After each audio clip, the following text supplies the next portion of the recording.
Hello everyone and welcome to this video. Today guys I will show you how to withdraw application from Accenture. So guys, to do that, go just this website, my workday jobs portal of Accenture, this website as you can see here.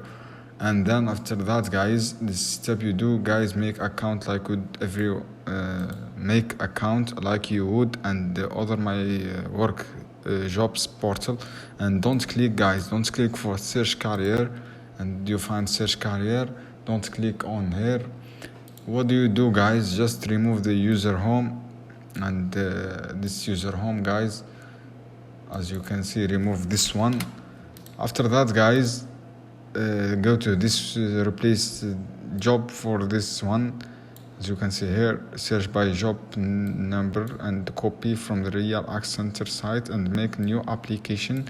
And you can make multiple new application and withdraw.